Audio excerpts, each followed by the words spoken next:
And good morning. We are live on YouTube, but we want to be live on Facebook as well. We, even though this is coast to coast football, we are going to stream live to Falcons page, Atlanta Falcons fans on Al Falcons. And then I've got Scott Kennedy Sports as well on Facebook. So we're going to bring those in and then we'll get started here.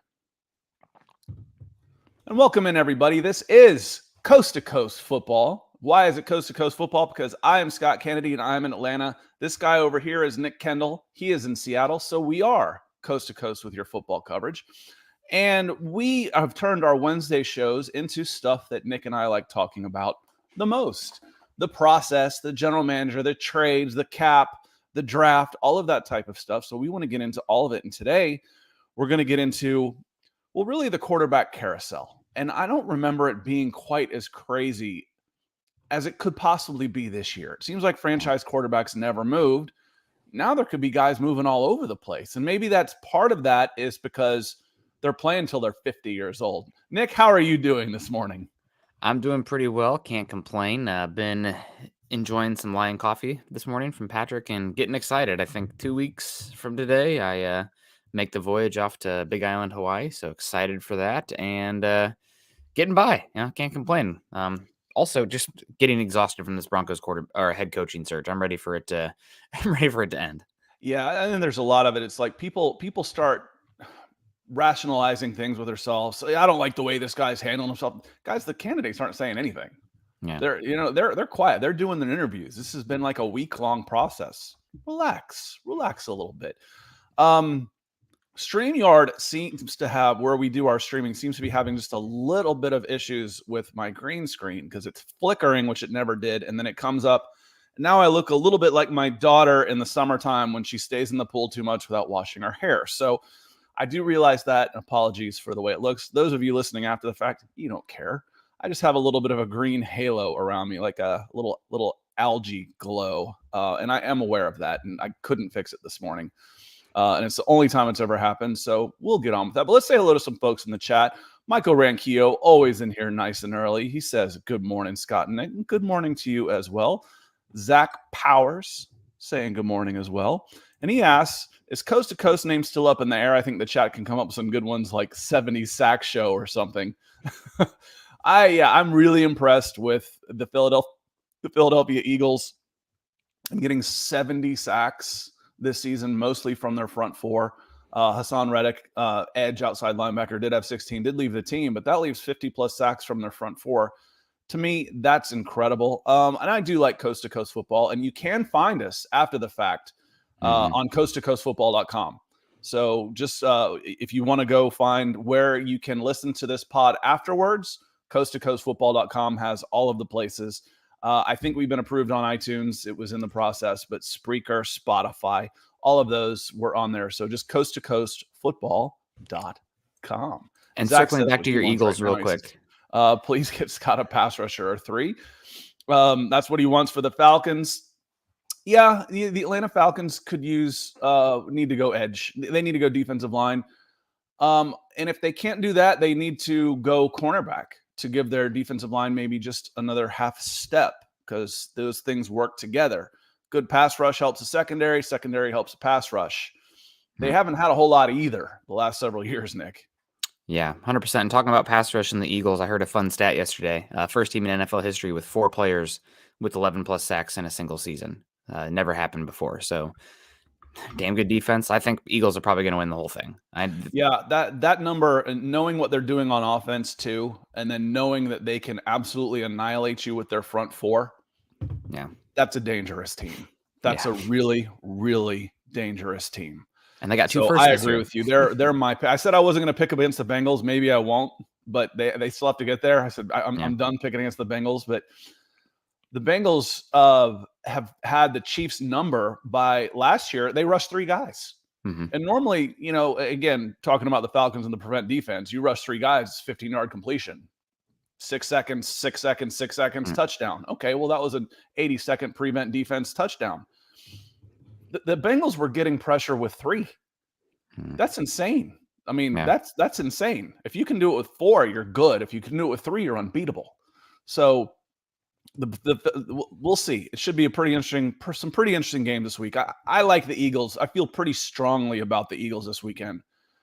Chiefs Bengals is a little bit more of a toss up for me.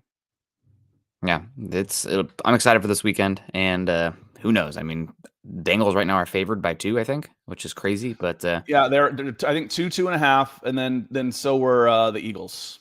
So it was, but this is the first time that I don't think Mahomes has ever played a playoff game outside of Kansas City. And this is, I think, the first time he's been an underdog in it. Just one of those type of things. But he's always been on a pretty good team, and part of it's because he's a pretty good quarterback. Kevin Mapp says, "Good morning, Kevin." I know Kevin's interested in this conversation because we were talking a little bit on Facebook about if somebody as a quarterback falls to 8, Falcons might want to take him, and I agree. So we'll get into that as well. Cordarius Johnson says, "Buenos dias to you as well." Joe Cannon says, "Great morning, fellas. Who's going to be our new DC?" Joe is a Falcons fan and is asking about who's going to be the defensive coordinator. You got to wait until the head coaching guys are done.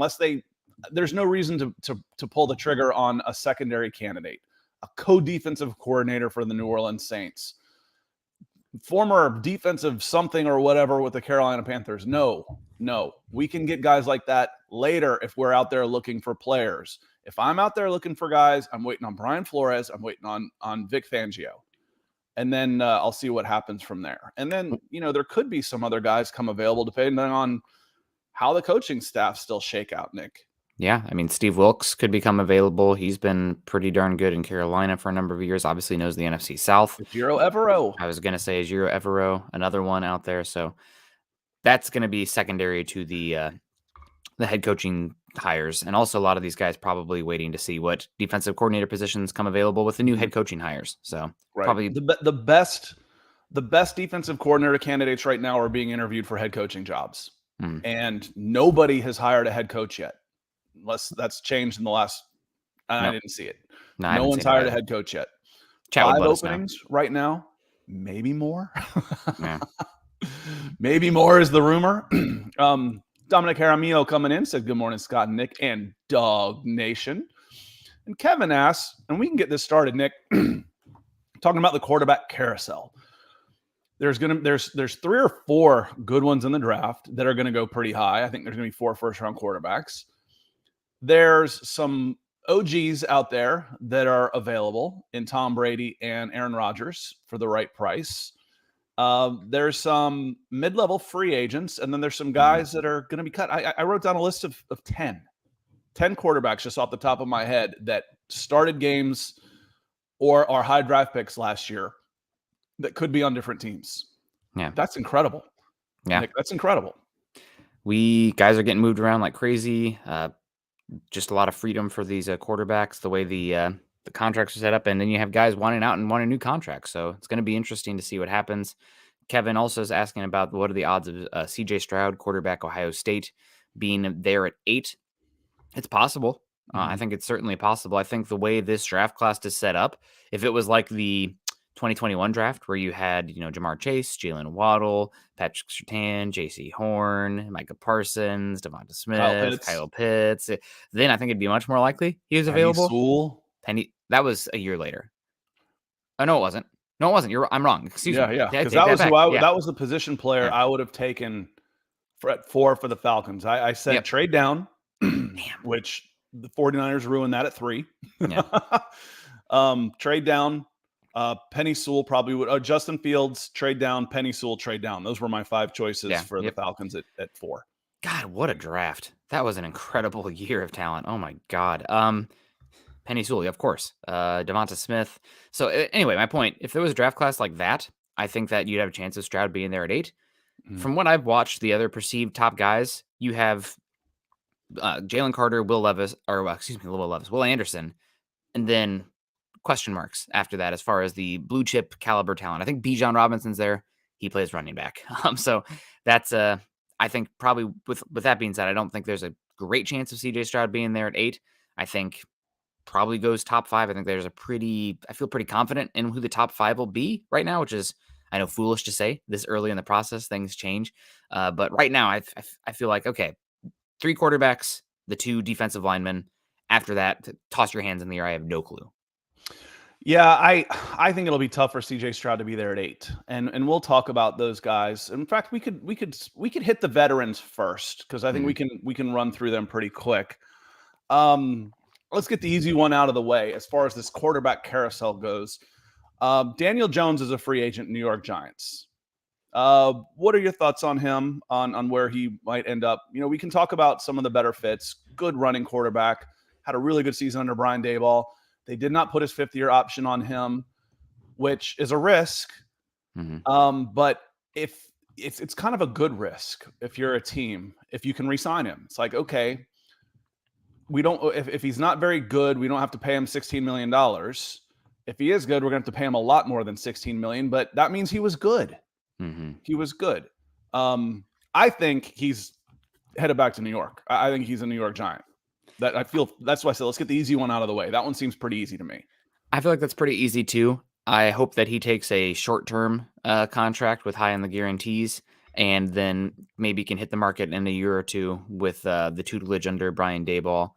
I'm curious to see what happens with Mike Kafka there. Maybe if Mike Kafka goes to another let's say Mike Kafka gets hired by the Texans or the Colts. Well, suddenly Daniel Jones maybe has a bigger market and things could be interesting there. Maybe he'd want to follow the guy who's calling his plays there. But right now, I think that Jones back to the Giants is the safest bet. But I like Daniel Jones. I think he's pretty underrated. I'd love him on the Falcons, honest to God. I think he'd be a really good fit for Arthur Smith, but that makes him a good fit with how Daboll is using him too. Yes. 100%. He's in a good spot. New York should have plenty of money. I don't think they want to use the franchise tag on him if they can help it. That'll end up being about $40 million, but he could get a $30 million contract pretty easily. 125 with 100 guaranteed. Yeah. Wouldn't surprise me a bit. So I think that one's pretty easy. Daniel Jones is going back to New York. Now, let's talk about the real OG, the GOAT, so to speak, Tom Brady. Tom Brady had some void years, so he is a free agent, I believe. Sometimes I look at those contracts and it confuses me a little bit. He's carrying a dead cap hit with Tampa Bay. It doesn't sound like he's heading back there. He might. But there's some interesting spots for him, and it wouldn't cost you any draft picks to try and get him. What makes sense for Tom Brady?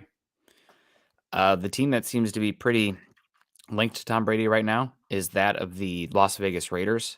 They've obviously had the pretty unceremonious breakup between them and Derek Carr. There is a relationship there between him and Josh McDaniels for Tom Brady and Josh McDaniels. And I think Tom could even get partial ownership or something from the Raiders as well. They're a pretty cash poor franchise, but that's a money-making spot, no doubt. So that's, difference between the Broncos with the Walton Penners. The Broncos ownership is side fund. It's fun. It's rainy day money. They're doing their whatever over there. The Davis family, the Raiders are their money. Right. So bringing in Tom Brady, there's definitely a chance for some money to be expended there, some ownership groups. The other team here that I think is pretty interesting to follow, that I'd be curious, would be the San Francisco 49ers. I think that him with Kyle Shanahan would be really interesting. Obviously, Brock Purdy's on a magical run right now, but I don't think he's playing incredible football. He's playing good football for where he was drafted, and it's an awesome story. But if you have a chance to bring in Tom Brady in that offense, I think you highly consider that. Tom Brady grew up a San Francisco 49ers fan. Also, there was there was an interview that he did after he joined Tampa Bay where he had a lot of, he had a quote where he's like, they're choosing that bleeping guy over me, that guy. And I'm pretty sure that guy was Jimmy Garoppolo with the 49ers. There was also some rumors it could have been the Titans with Ryan Tannehill, but I'm pretty sure it was Jimmy G. And what's funny is you mentioned a bunch of guys that are also on the market. We'll hit on them too. Yep. Other than Brock Purdy, probably. Brock Purdy's probably the safest one of this whole bunch. Mm-hmm. He's one, of course, of the guys you mentioned. I think he's the only one with a contract. Yep. Other than Derek Carr, and that ain't lasting either. What about the New England Patriots? There were some rumblings around that he could end up back with the Patriots. Patriots fans in the comments, let us know what you think, because I know some people have come in on my YouTube page and had, I know a little bit about a lot of teams. I'm not going to know the Patriots as well as a diehard Patriots fan. I'll admit that right now. So there was some talk that McDaniels and Brady don't mix. That was a problem, which would cross the Raiders right off of the list. who's going back? Is it Bill O'Brien going back to? Yep. Bill O'Brien going back to New England. Mac Jones is still young. You know, he might not like it if Tom Brady come back, but he might. You know, if I've got a chance to, I've got a chance to be in my third year. I got a 5-year deal basically before I get my next contract. How much longer would he play, or am I going to get stuck behind him like Jordan Love and the Packers? And has Mac Jones even earned a say in this right now? Not when it comes to Tom Brady. So is there a chance Tom Brady could come back to New England? I think there's a chance. I don't know what the dynamic is between them, between Tom Brady and Bill Belichick. I don't know how that worked into part. And also, I don't know if Bill Belichick wants Tom Brady back. I mean, Tom Brady did not play the best down the stretch here this season. Part of it is that Tampa Bay offensive line falling apart. That offensive line was just destroyed by injuries this year. Injuries and free agency. I mean, between their Super Bowl year and this year, it's a whole. It was a very, very big difference. I agree, but there were teams with worse situations, and the quarterbacks played better than Tom Brady did down the stretch. So I think it's fair to question what that would look like. He's still going to be Tom Brady, and people are going to want him. But maybe Bill Belichick. I'm not going to even dare to get in the headspace of his, but maybe he would not be as interested in that. Also, 88 Dr. Pepper says, don't you think Brady wants to go to a Super Bowl team? Raiders have such a poor offensive line and defense that it's hard for me to imagine he'd be interested in them. The Raiders would be able to cobble together a free agent-based team probably doing this because people are going to want to come and play with Tom Brady. And also players want to go to Vegas, unfortunately. Yeah, who's close that Tom Brady would fit that would need a quarterback like that, that could come in? Jets? The Jets, how close to the Jets? I mean, they actually were. You're right. They played pretty well this year, and their quarterback play was pretty poor. Yeah. Broadway Brady. Yeah, I mean that, and also want to talk about sticking it to New England and Bill Belichick. That'd be interesting. I think the San Francisco 49ers one is the one that would be the most interesting. I mean, they're the biggest brand of football on the West Coast. He grew up a 49ers fan. Be interesting. And Kevin said Tom Brady's good now. He's very good now. Mm-hmm. I don't know if he's elite anymore. I wouldn't put him in the top 5. Yeah, and the quarterback play of the Jets this year was so bad that very good is an incredible step up. And they were a competitive team. They've got really good defensive pieces. They have invested well into some offensive weapons that I agree with you, and then Tom Brady year, maybe 2, and then figure it out. I don't know if there's hope for Zach Wilson, but man, if you couldn't, Zach, follow him around for a year. Be Antonio Brown. Just follow him around. Go live with him for a year. You're going to do everything he's going to do for a year. And we're going to have a shot at this thing. So the other OG, Aaron Rodgers. I look at that dead cap number and I see 100 million and I'm thinking even split in 2, it's 50, but that's on a cut. On a trade, he ends up being knocked down to about 30 dead cap with 30 savings. So it ends up being, it makes it sound like if you look at overthecap.com, it makes it sound like, oh, they have cap savings. Kind of. It's like saying, okay, you have $20 to spend, but you know what? I need $5 for parking. Now you have 15 to spend. Oh no, it was only $4 for parking, so I give you 10 back. That was your cap savings, the 10. Well, you still only have 16 to spend. You had 20. So it's still a cap hit. But I told you I was going to reach out to my guy, Bill Huber, who covers the Packers, and say, what's going on here? And he goes, absolutely, it could happen. He says they think they can get at least a first, maybe more. And everybody up here is kind of ready to move on. It's time for a change. They're not getting any better right now with Aaron Rodgers, that it would be time for a change. So all those teams we mentioned with Aaron Rodgers, with Tom Brady, it kind of makes sense for Aaron Rodgers too. Yeah.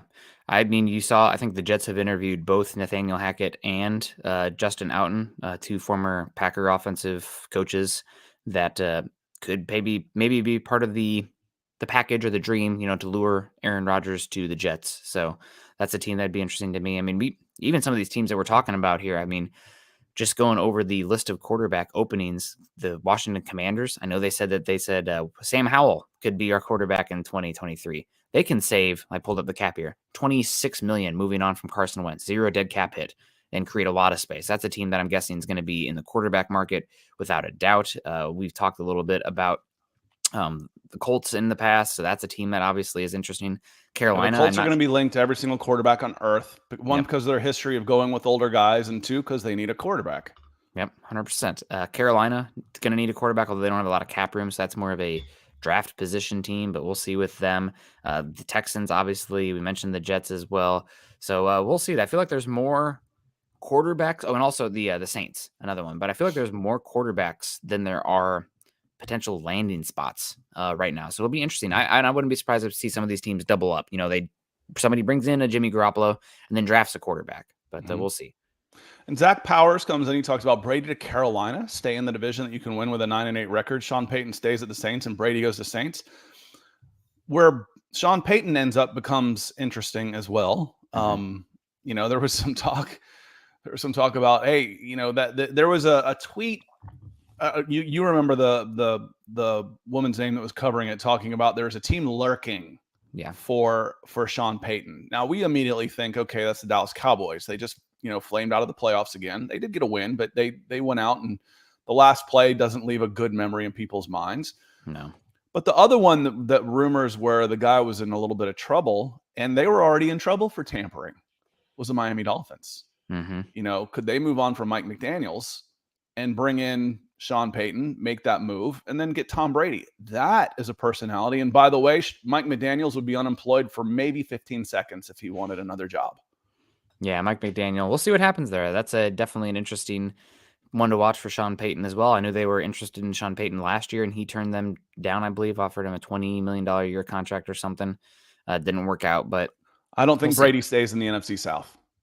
Yeah, I don't think. Well, the thing about Carolina too is their cap space. They have like some of the least amount of cap space and some of the least movable cap space as well. Like I think it's the Shaq Thompson contract, and that's about it as far as creating cap this season. So I think Carolina is very much a draft pick or bust with how they are set up right now. Yeah, and that makes sense. Or who can you get? Can I get a Jimmy Garoppolo to come in on a cheap deal? So if you had a gun to your head right now, hopefully I don't get flagged as being violent from the YouTube bots. Where do you think Tom Brady plays in 2023? I'm going to say the Raiders. There's been connection there. There's flirtations in the past. I think that him and McDaniels have a fine relationship. I don't think McDaniels tears it down like he does unless he's has somebody in sight. Now, obviously, you have Jimmy G as an option there as well with the connections, but I think it's going to be the Raiders. I like the idea of the Jets. I do. I think Broadway Brady makes a little bit of sense. That huge market. He's a worldwide brand, being right there in Manhattan. Well, sort of. They play in New Jersey and they practice in New Jersey, but it's still considered the Broadway Jets. Yeah. I have another big quarterback. I have another quarterback going to the Jets, who's a big one. Who do you have going to the Jets? Rodgers. I think that's Aaron Rodgers.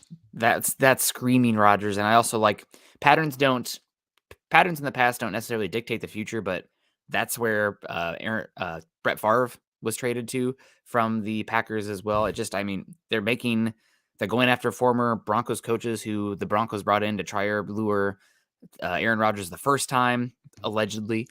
So that one I think Aaron Rodgers ends up the Jets. I also think the Jets are going to be desperate. That makes sense too. So Rodgers or Brady in New York next year, and Zach Wilson, pay attention. Or go hang out with guys. It's hard from a style standpoint, from a comp standpoint. Zach Wilson's a hell of a lot closer to Aaron Rodgers than he is Tom Brady. Yeah. Just watching Aaron Rodgers. I remember watching him it was January of 2011, so it was a 2010 season playoffs, and he came to the Dome in Atlanta.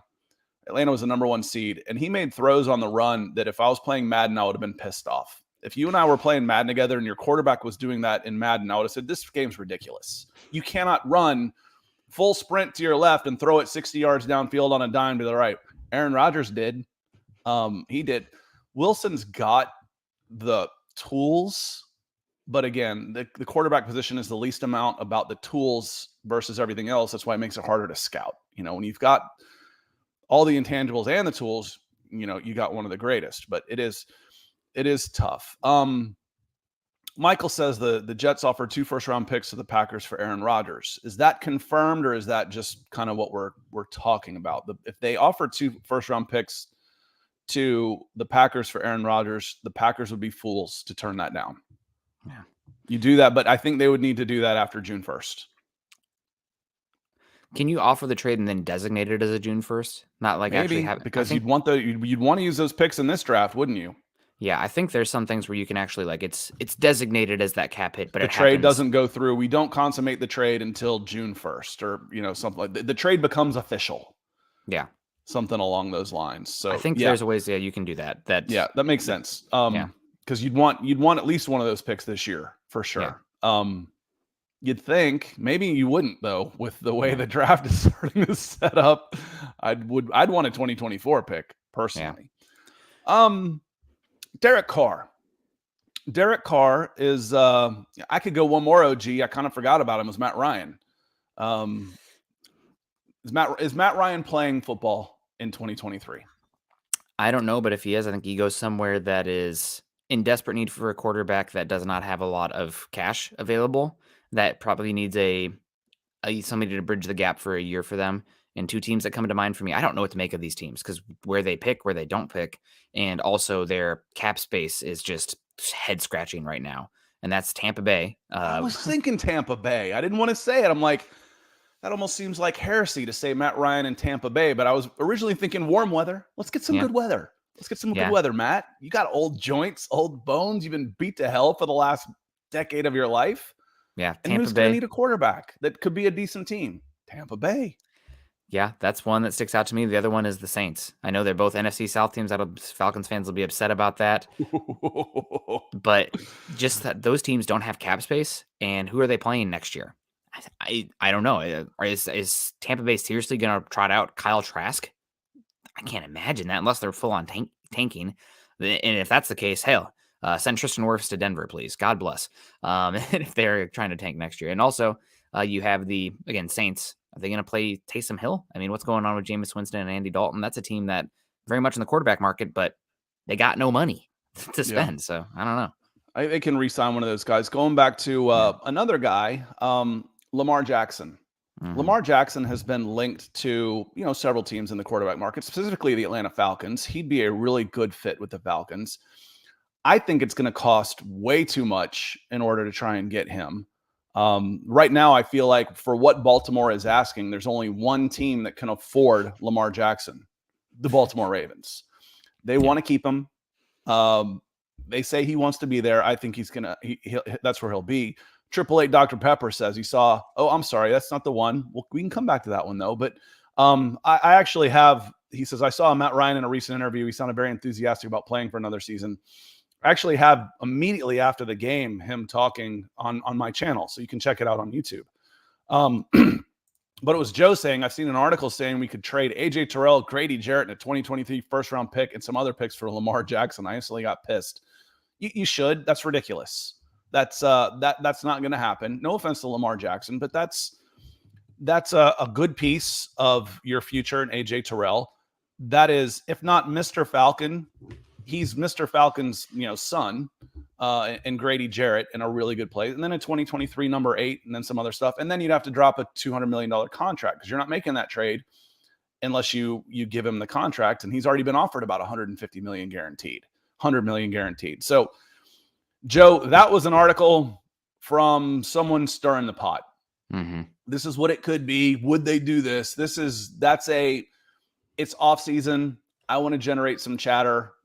That was not, I don't want to say a credible source, but that was not, this is what I'm hearing is in the works for sure. Mm-hmm. I guarantee you that. This is what it could look like, kind of thing. And I would imagine it's going to take more picks than anything. Touching on Lamar right now, and then he says, just barely typed that. Also, sorry, chat, getting mad about me saying Matt Ryan to the Saints. I'm just looking at teams. Saw my reaction to that. Yeah. I was like, ooh. Matt is a fairly polarizing figure in Atlanta anyway, because he was here for so long. And, Aaron Rodgers is going through the same thing up in Green Bay. Mm-hmm. You wear out your welcome after a time, and it's time to move on. Mm-hmm. If 60% most people have good feelings about Matt Ryan, the person, he'll be warmly embraced when he's back, when he comes back, unless he went to the Saints. Yeah. Unless he went to the Saints. It's a mercenary league. You guys got rid of him, traded him. I mean, I would not fault him at all, but we'll see what happens with him. As far as Lamar Jackson, I imagine he's back with the Ravens next season. I think they're going to work something out to get him there. I think firing of Greg Roman was part of making Lamar happy. I think that he was ready for that. If Lamar wanted Greg Roman back, he would still be in Baltimore, but it's definitely one to follow. And if I was Lamar Jackson and the Ravens are just slapping the franchise tag on me, I'm not playing. I'm seriously not playing. I'm going to sit out. Sorry. My playing style, there's a reason he wants all that guaranteed money. He a little skinny sometimes, a little frailer for the running back or the quarterback position, runs around a bit. I'd be looking for that big guaranteed contract as well. And you know what? Somebody's going to give it to me on the market. Somebody's going to give me a big deal on the market. Yeah, they're not going to give a Deshaun Watson package to do it. No.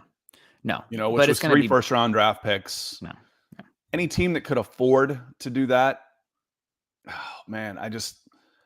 any team that would have a package that you want isn't good enough where the quarterback is the difference. If you're the Atlanta Falcons, and we've talked about this, I don't know what they offered for Deshaun Watson. We know what it took to get Deshaun Watson. That was the winning bid. Mm-hmm.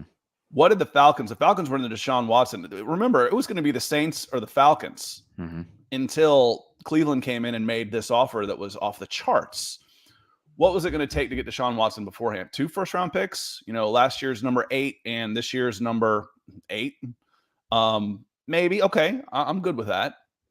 Forget all the other off-the-field stuff. I'm talking about a young Pro Bowl 25-year-old quarterback who's from Georgia. Yes, it makes a lot of sense. Are you willing to do a similar deal for now that the market's been set at 3 first-rounders? Are you willing to do that for Lamar Jackson? No, I wouldn't have wanted to do that for Deshaun Watson either. So this isn't about Lamar. This is about a team on the ascendancy giving up 3 first-round picks if you don't already have them. Now, if I'm the Houston Texans and I've got somebody else's first-round picks, okay, no skin off my back. I still have change from the from the Deshaun Watson trade. Real quick on here, Zach Power says Matt Ryan should wait to be cut by the Colts to get his money and then retire and go into media. He'd be really good on media. I think he wants at least one more year on it. I don't think he's convinced that we didn't fail in Indy because of me right now. Indy had plenty of other problems. And he will be cut by the Colts. I'll be shocked. What will be interesting, Dan Quinn's a finalist for the Colts job. If Dan Quinn comes in, that's going to be a real great feat. I don't think he'll even make that conversation. That would be a Ballard, and then Quinn would meet him on the way out. But Matt Ryan has a $30 million cap hit against like a $6 million dead cap hit. He's already gotten paid. As far as waiting to get his money, he already got his money from the Falcons. He's already been compensated for this year. That's why the Falcons had such a huge dead cap number. He's already been paid. He'll be cut. He will be cut. And because Derek Carr's in a very similar situation, $30 million dead cap, $30 million cap hit, $5 million dead cap hit. We talked about this on Monday. Why would somebody trade for him when I can just reach out to his agent, come to an agreement, and wait for them to cut him? This is not a Baker Mayfield situation, Nick, where Baker's contract was guaranteed. Yeah. No, it'll be. I don't know what's going to happen with Matt. I think I remember a Sports Illustrated article back in the day of the quarterbacks with the most symmetrical faces, and I think it was Matt Ryan number 1. So yeah, he definitely made for TV. It'd be good to have him in there. Although I'm still bitter he picked Boston College over Iowa way back when. But I digress. It'll be interesting. And talking about, I see some comments about Washington football team from Zach Powers. I think the team that I'm going to peg for Washington football team, I think Derek Carr is going to end up in Washington. That's a team that has a lot of cap space. They're obviously not in a position to draft one. I think Derek Carr on his way to Washington makes a lot of sense to me. That's a good shout. How much different is he than Wentz? Some of the questions on decision-making, et cetera, et cetera. He can run an offense much more down to down than Carson Wentz. He's a superior quarterback. So where does that put Jimmy Garoppolo? Excellent question. Jimmy G, that's another team where maybe Tampa Bay makes some sense. We don't know what the offensive coordinator is going to be in that system that they're going to run there. I don't think Jimmy G would have been the best fit for that Bruce Arians, what is it, the Earhart Perkins offense style that they ran there. But not many teams run that anymore. I like that style back in my Madden days. But that's one I would be interested in. Other spots, I mean, God, maybe Houston for your Jimmy G is such an enigma. I thought he was kind of an easy fit for the Jets when Aaron Rodgers was going to be back in the Green Bay, when the likes of Matt LaFleur, excuse me, was it Matt LaFleur there? Who's the other LaFleur who got fired from the Jets? I think that was Matt. Yeah, Matt LaFleur. But now I'm not. I think that they are just lining up for Aaron Rodgers, in my opinion. That one makes a lot of sense. Also, the rumor that Aaron Rodgers is going to an AFC team. Talking about Chandler Price's comment here, saying everyone talking. Candler, excuse me, Candler Price. I was like, maybe it is Chandler, but it's spelled Candler. Shenandler Bong coming in here. So I hear everyone talking about Shenandler Bong. Yes, nailed it. Talking about Lamar and Derek Carr, but what about Aaron Rodgers to Atlanta? He'd have better weapons, get to play in a dome. We have the money to cover his contract. I think he's trying to work on some emojis here. I'm not sure what's going on with the objects sticker there, but from what I've heard, the Packers are only going to trade into the AFC. I think there was a report on that yesterday. And there's plenty of teams that would be suitors for Aaron Rodgers, that they're not going to have a limitation of teams, even if they just hold it to AFC squads. And when you trade for a guy like this, typically the contract isn't as bad because most of that stuff is tied up in bonuses. Mm-hmm. So his contract is only in the neighborhood of like $16 million to the new team, a roster bonus based salary. That's really it. So again, when you're finagling these caps, you work under the cap number by paying out guaranteed money and bonuses and stretch it over multiple years.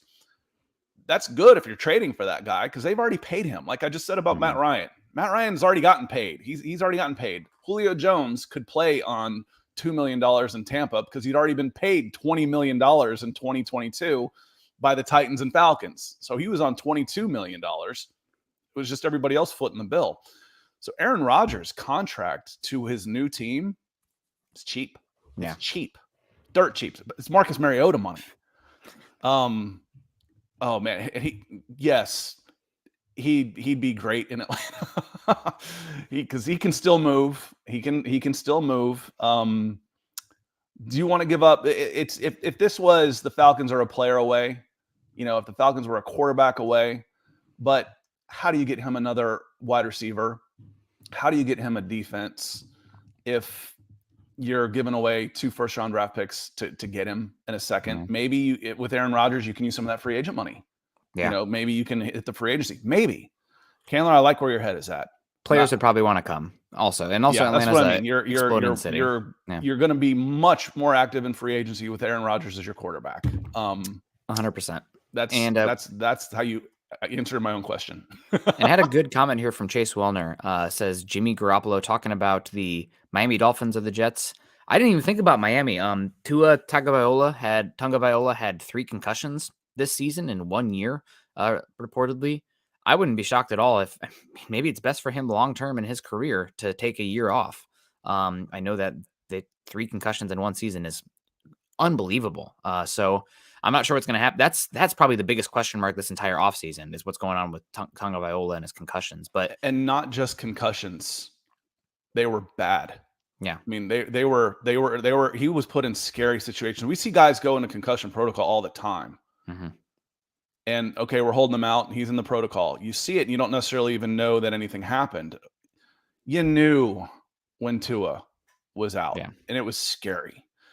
Yeah, but talking about Jimmy G again, that's Mike McDaniel, no S, Mm-hmm. Mike McDaniel. Worked with him for a number of years and the offensive coordinator for San Francisco. I called him McDaniels, didn't I? Yeah, it's okay. I always get it. And I even wrong. Thought about it as I said it, and I still called him McDaniels. I'm like, yeah, that's right. His was with the S. No S. And D'Amico Ryans. Yeah, just got to carry that S over like you're doing a math equation or something. But he'd be a very interesting fit, but it really depends on what's going to happen with Jimmy G. The other one that's interesting here is, for me, in my opinion, Houston. We keep talking about Houston, and no doubt a team that's going to draft a quarterback, but we don't know what this new coach is going to want.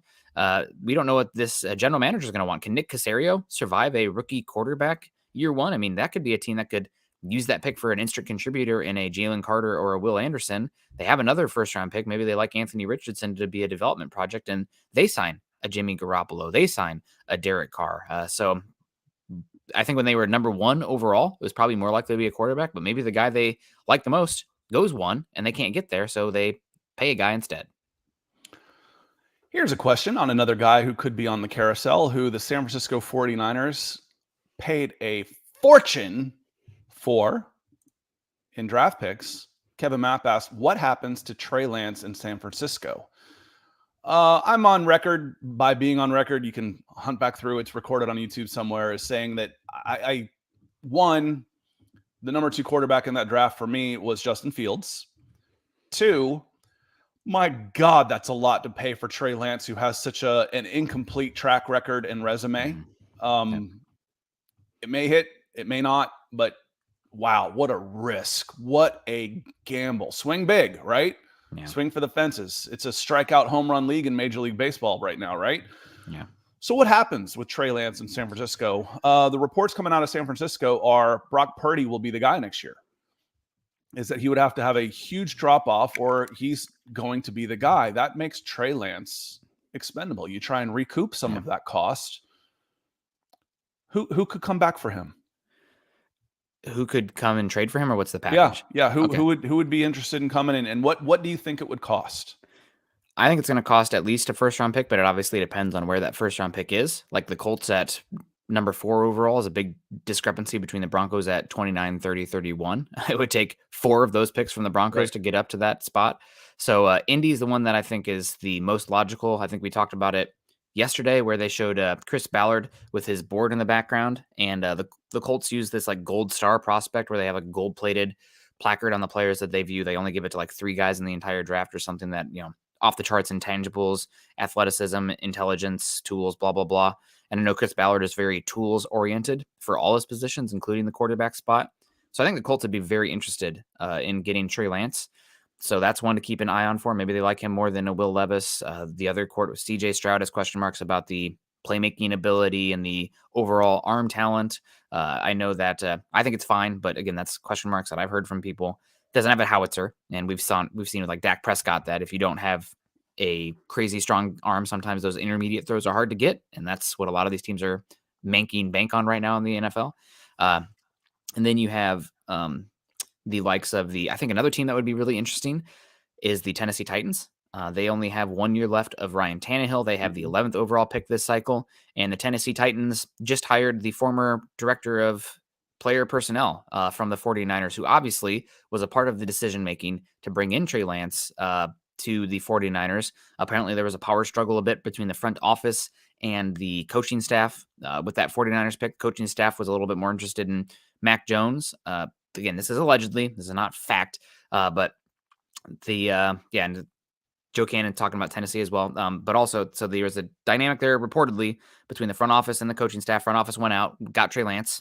Now you're bringing over a front office guy over to the Titans. And also, just another factor here, after that, gosh, I don't know his name, minority candidate hired to be the general manager for the Tennessee Titans. After he was brought up. That wasn't Ron? I don't remember for sure. I don't pay as much attention to the general managers as I do the players and coaches. I mean, once they've established themselves, then you know the names. But for somebody who's a first-time one, you don't really know it as much. But after that move was made, Trey Lance, this is really, and we got Ran Carathon. I've even heard that name. I know Ran Carathon. Thank you, Joe, for the research. There's a person out there named Ron Carthen in the sporting world, and that's where I was thinking that's his name. I'm like, yeah, I knew it was close. I read that as Ron Carthen. Who's Ron Carthen anyway? He's somebody out there. But Ran Carathon, this is definitely being a detective here. But when he announced that he was going to Tennessee, or Tennessee announced it, Trey Lance did an Instagram story of him with the announcement with the praying hands emojis on it, with the Titans there. So that's one to keep an eye on, in my opinion. The other team here that I'd be interested in would be the Carolina Panthers. Why is that? They are a team that has a high draft pick. They don't have a lot of draft capital, and very much a need for they have a high draft pick. They don't have a lot of salary cap, and they have a need for a quarterback. They're one of the teams that I can't imagine them making a big splash in free agency because of the salary cap restrictions. but they have the draft capital, and they probably would love a young, cost-controlled quarterback that could fit into this team. So, let's stick on the Carolina Panthers here real quick. Because if they're sitting at number 8 and they don't make a trade for a guy, there should be one. We mentioned 4 quarterbacks that are out there: Bryce Young, CJ Stroud, Will Levis, and Anthony Richardson. Different variations of styles of play. You've got Anthony Richardson and Will Levis are bigger, more mobile. They're going to fit a Josh Allen mold a little bit better. And then CJ Stroud and Bryce Young are athletic, but not runners first. They're definitely pocket passers, pro style to begin with. Anthony Richardson's going to be there at 8. The other 3 might not be. If Carolina doesn't trade up, could they go Anthony Richardson in that spot? I'm sorry, 8 is the Falcons. The Panthers are 9, right behind them at 9. Yeah. So, because Zach says the Falcons should pick Anthony Richardson at 8. They won't be picking top 10 next year and should draft a quarterback being pigeonholed into a free agent quarterback. ESPN put out an article, and I've got it on allfalcons.com, that they think the biggest question coming into the biggest offseason priority is making a decision at quarterback. They may already have their answer. They may feel we feel good about where we are and the people that are available to get, that we're better off with Desmond Ridder and investing our other resources into building the other parts of the team. That said, if CJ Stroud falls to 8, if Anthony Richardson falls to 8, those aren't a win now type of move. So miss me with that, but that is an investment for the future for sure. Carolina Panthers, Anthony Richardson makes sense for me as well. The thing about Anthony Richardson is I just don't know if he's ready year one with his play from the pocket. So you're going to have to supplement him with another quarterback anyways, in my opinion. If you're drafting him and he's starting day 1, I'd be skeptical. Right, which is where Ridder comes in. Yep, for Atlanta. You got time to come in. And Carolina, do you sign Sam Darnold for a song? He was okay. Jacoby Brissett. Jacoby Brissett coming in for $10 million. Yeah, Andy Dalton also another name to keep an eye on there. So, yeah, definitely would be interesting there. And it's almost, you guys should be happy about this, especially you guys. But the Saints would have had the 10th overall pick, and their team that needs a rookie quarterback in the worst way. And there's your cheat for getting under the salary cap, is a $5 million quarterback. Yep, and that's the reason the Eagles have the roster that they have right now, because they're paying nothing for a second-round quarterback in Jalen Hurts. But Atlanta, hell no to Richardson. Carolina, yes. So obviously Kevin Mapp is not a believer in Anthony Richardson. People down in Florida are like, when I was down there in December, I was getting asked by lots of Gator fans. People are really talking about him going in the first round. I'm like top 15 on Anthony Richardson. They're like, what? Like, people fall in love with the tools, man. Coaches are arrogant enough to think that if you've got the tools, I'll make you a player. It doesn't always work that way, especially at quarterback, Nick. Yeah. It's going to, the tools are the tangibles, and we can see that with Anthony Richardson. It's going to come down to the work ethic and the intelligence. And if he passes those things, why not? I would be, that's when you roll the dice. If they have the heart, the head, and the talent, then I would roll the dice on that, because you never know, but those are the ones that you bet on, in my opinion. But it's going to be interesting to see. He was an erratic player this year. If you cut together his top 10 plays, though, nobody matches him. Nobody comes even close in this draft. From a frame and arm standpoint, the most talented prospect I ever scouted was also a bust. Can you think of that person? I'll let somebody think as we move on here, because it was the work ethic. I got by so easily on all of my natural gifts that I didn't have to work until I got to the NFL, where everybody's good. Jamarcus Russell or Jeff George? Russell. Okay. Jamarcus Russell. I used to call scouting players being like treasure hunting. And I said, if I'm a treasure hunter in the jungle and I come to this field and see this kid throwing the ball, I'm done. I found it. Mm-hmm. There it is. That's the guy. Just unbelievable talent. But he got by on that. He was so much bigger and stronger and everything about him that he didn't learn the game. And that's kind of what it takes. You've heard about it. Phenomenal. You've heard me talk about it too. Like, I know that you're not the biggest fan of this person, but you need your quarterback to not only have, especially a top 10 investment level one, to not only have the tools, in my opinion, but they have to have that like almost sociopath level love and need to be great. Like Kobe Bryant, shooting in Yeah, the I want a gym at better 3 teammate than a.m. Kobe, though. You need to Yeah, be a better leadership. Kobe, God bless him, may he rest in peace. Was not a leader. no, He wasn't I a leader. He was a selfish basketball player, which you can get by with when you're in only basketball. 5. Yeah, in football you need to When lead, but you're I'm when you're just a man of 53, it's different. You're running through 40 guys in a football game, not yeah. 8. But all So the it greats is very though, different. the point though And he is had more Derek Fisher yeah. and The Shaq. point more so is that like the absolute need to be great. Like you Mhm. and I need I know what air. you mean. They have to be great. Like all the great John Elway, like there's a story where John Elway he was so hyper competitive that he'd have his quarterbacks teammates in that quarterback room over, once a week to play pool, and he'd win every time, but the one time he lost, he sold that pool table and got a new one because that old one had the stink of losing on it. Can't stand it. Tom Brady, Peyton Manning, these guys all have like a psycho level Right. demand on themselves, their coaches and others. And it definitely, I heard some stories about Peyton Manning in Denver that would be a little bit, he has this great, like, oh, shucks personality. He's a He's smart guy. intense. He knows what the We've the seen it. camera's on. Yeah. But getting back to and that's where when you're scouting Anthony Richardson, when you're scouting Will Levis, you're looking at guys that don't necessarily have the production but have the tools. That's where your background checks come in. Mhm. I want to go back and talk to his high school coaches, and if I'm about to invest a high pick, which is a minimum of $25 million, I can do all those background checks. I can do all those type of things pretty easy. Those are the things I want to find out. You're still not going to get them all right. It's an imperfect world, but Carolina, if they stick there at 9, I could see them getting Anthony Richardson. I could see that makes sense, and then signing a veteran bridge type quarterback as well. The Chicago Bears, they are sitting there at number 1. They're pretty happy with their quarterback. Yeah. They're floating out, it's getting leaked out, floated out to try and keep interest in that number 1 pick to make it as valuable as possible that, hey, we could take a quarterback too, or we could just stay here. You're going to have to come up and get it. We've already talked about several quarterback needy teams that are right behind them: Texans, Colts, Panthers, just a few that will want to come up to that number 1 spot. Who are they coming up for? I think Bryce Young is the one that most teams would come up for, but there does seem to be this smoke about Will Levis. I don't personally see it myself. I think he's a good athlete. I don't think he's a great athlete. I don't think he's the twitchiest athlete either. It's like where if you could put his athleticism and frame and add Bryce Young's, playmaking and twitch, we're talking about 1 overall in most classes.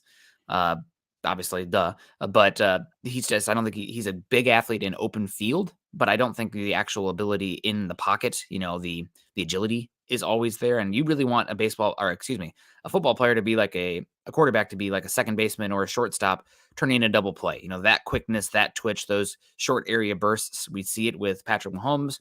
We see it with Joe Burrow. And that's something that makes Trevor Lawrence and Justin Fields pretty miraculous as well. Those guys have quick twitch with big frames, which you don't see very often. Are people looking at Will Levis and thinking, okay, I can get the next Josh Allen?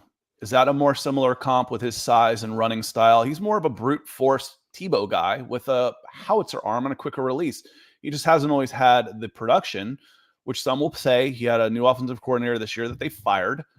Rich Scangarillo didn't cut it there. That helped his drop off. And he's at Kentucky, where they are out talented half the time that they're playing in their games. Is that the hope? We're getting the next Josh Allen. And if you do think that, shouldn't you take him 1 overall? I think that can be the hope. I gotta say that I do not see the athleticism, or especially the arm. Will Levis's arm is good, but Josh Allen has the best arm in the NFL in terms of velocity. Now, I do like the stroke that Will Levis has. It's a nice compact release, but I don't think it's comparing him to Josh Allen is what I see when I watch him. I see far more Carson Wentz in his game when I watch him. Big frames, solid arm, not always the most twitchy, but can be brute force. Oh yeah, but shrug he can guys off. run. Yeah, Yeah, he had over 700 yards in his college career. He can move the sticks running the ball. He's yeah, someone you have to pay attention to for sure. He's a dual threat without a doubt. Yeah. So, I mean, and we're talking about Levis. Yes, Levis is a fine prospect. I think he'd go top 10 in many classes, top 15 in most classes.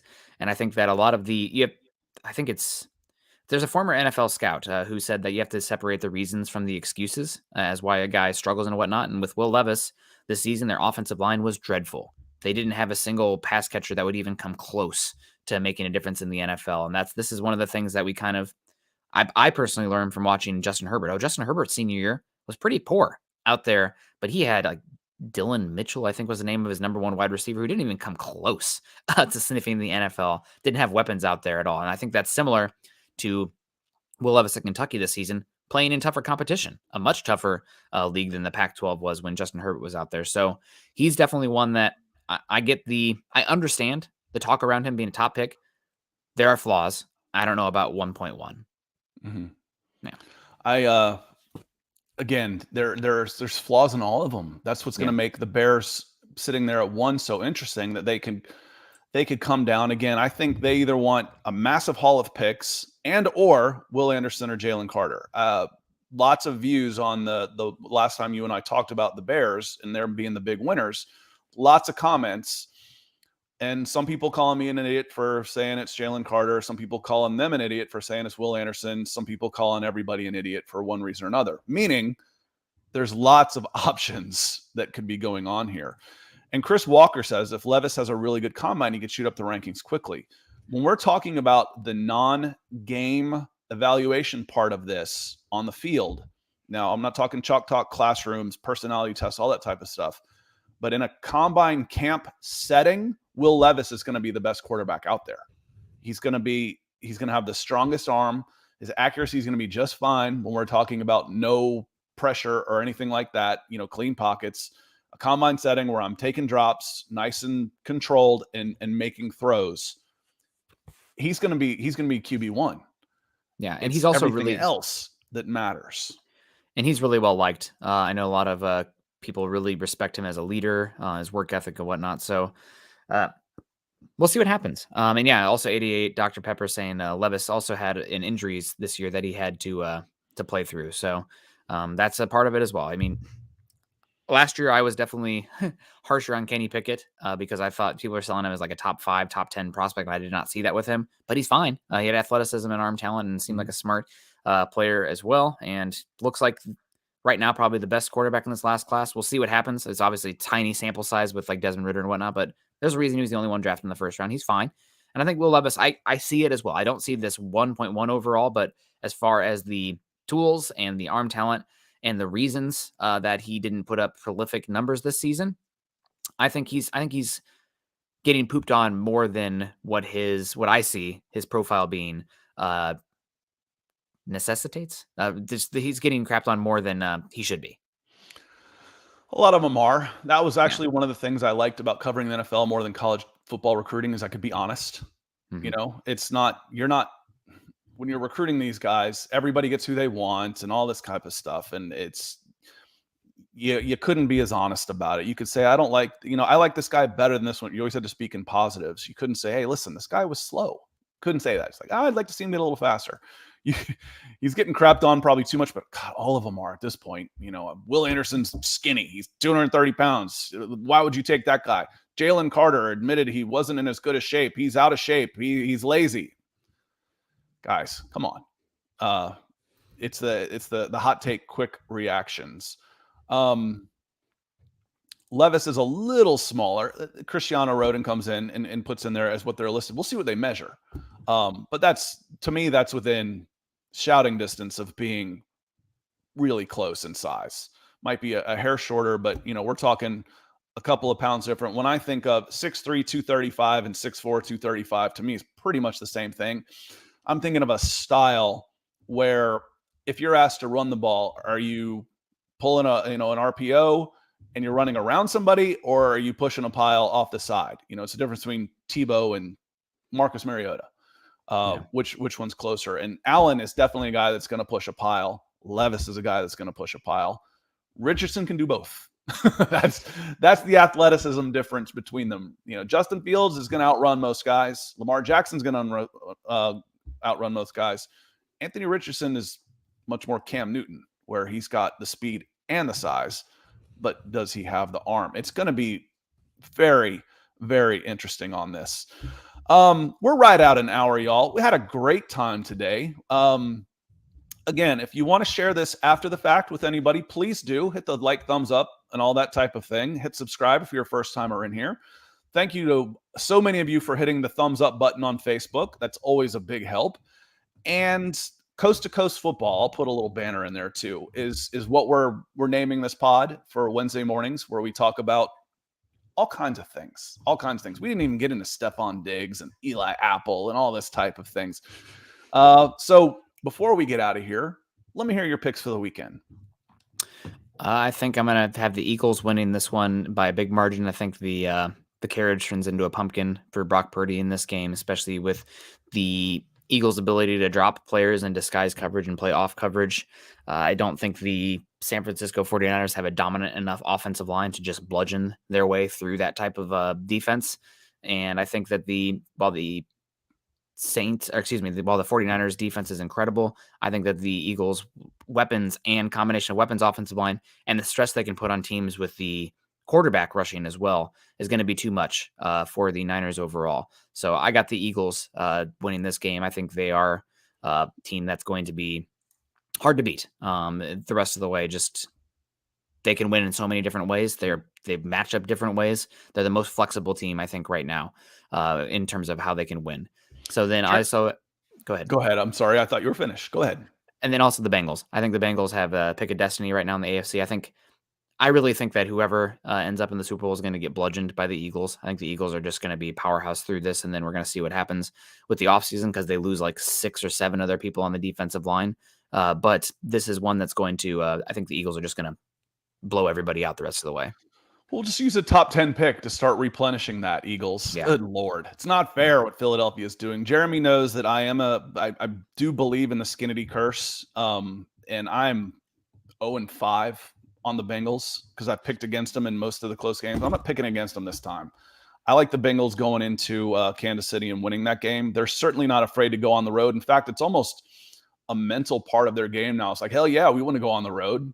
We're really good on the road. It's actually a confidence booster for them to go on the road, go into Kansas City, Burrowhead Stadium. Someone put that in the chat yesterday. I think that's kind of funny.